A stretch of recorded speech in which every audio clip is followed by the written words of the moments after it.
Hey there, here I am with the final part of SiNiSistar 2.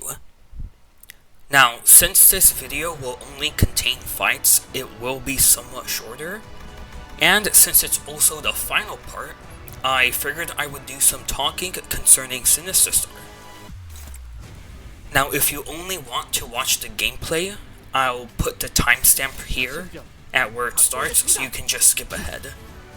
Since I will warn you, this does take about half the video. So if you don't want to listen to this, you can just skip ahead and get on with your day.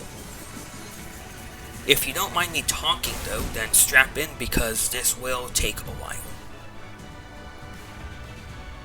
Now I suppose I should start with why I did this in the first place. This was actually not the first challenge for SiNiSistar that I did. Before I went ahead with this no-hit challenge, I actually did a few different ones on my own a few months ago. Obviously, these weren't recorded, so I have nothing to show. Not that I could, since getting hit wasn't exactly something I was trying to avoid. And the reason I even bothered to try this was because I ended up coming across a special item while playing the game. It was a weapon that sets your level to 1 whenever equipped. And after that, I decided to attempt a variety of challenges that I increasingly made more difficult. At some point, I landed on what was the hardest challenge I did yet, the no-hit challenge. But before I went ahead with this, I also realized that I could probably do the same for SiNiSistar 1, which sadly I couldn't really manage. Now I am sure that if I played that one particular fight enough times, I could maybe luck out with the RNG and get a no-hit run. But that was more time than I was willing to spend on pure luck, honestly. As for why I decided to record and upload this to YouTube, I'm not sure. There's not really a reason that I specifically had for this. I just felt like doing it. Not that I need to have a reason or explain myself, really. But if I had to give one off the top of my head, I honestly just really do like the game.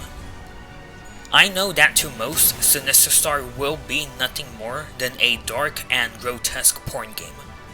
But between the art, the animations, the stage designs, and even the combat, I genuinely believe that the game is very good.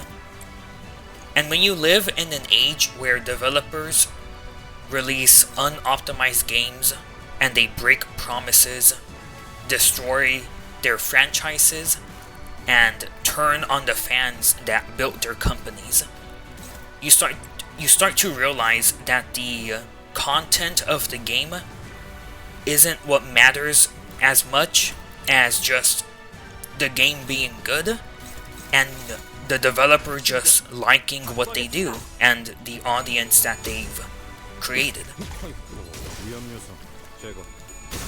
And if you pay attention to my gameplay, you'll notice that I use all of the tools provided to me by the game, from jumping, crouching, hitting headshots / weak points, using the magic sword and arrows, and even the glide and explosive magic I obtained later, which I think makes a major accomplishment for the game, since with a lot of games that I play, you feel that certain mechanics are too weak or they're primarily a gimmick, or perhaps even the opposite, where the mechanic is too strong to not use it all the time. And in SiNiSistar 2, I'm pretty much using everything that I can to deal damage in the fastest and safest way possible. And I don't completely rely on one singular method. The closest you get is with the arrows, perhaps, but you will want to mix it up to make sure you're not just in a death loop. And this isn't anything particularly unique, but it's this simple but fully utilized gameplay of SiNiSistar that I think is the greatest contributor as to what makes it really stand out. Basically, all in all, I do genuinely believe that SiNiSistar is a well-made game, and even if you were to remove the sexual aspects of the game, it would still be very good. But then it just wouldn't be the same. Now I'll try to wrap up quickly here, since I've been going on long enough. After this video, I'll be trying to get the Arknights one out. The focus of which will be Granny, as I think she is the perfect first operator to represent how these videos will go.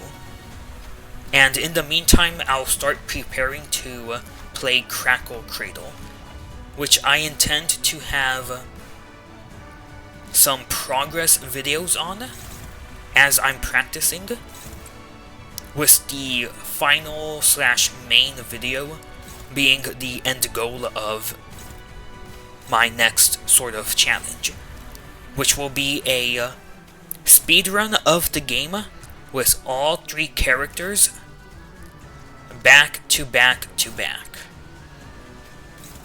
Which I'm not too sure on that last part. I'll have to see how long it actually takes to do just one speedrun.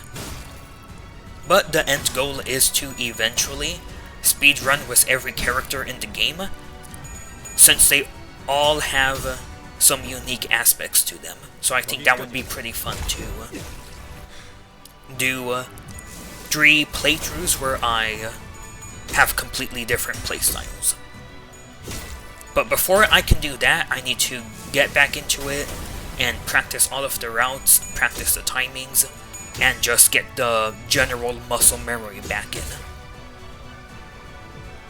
With that said, I can't say I'll be uploading much after this, since I will be focused on practice, but I do hope to have some Arknights every now and then, and maybe some other stuff. I'm not really sure. I'm not trying to take this too seriously. I just want to do stuff that I find fun. Alright. Now I've seriously gone on too long, so I'll get on with the final 2 fights. And then you probably won't hear from me for a while.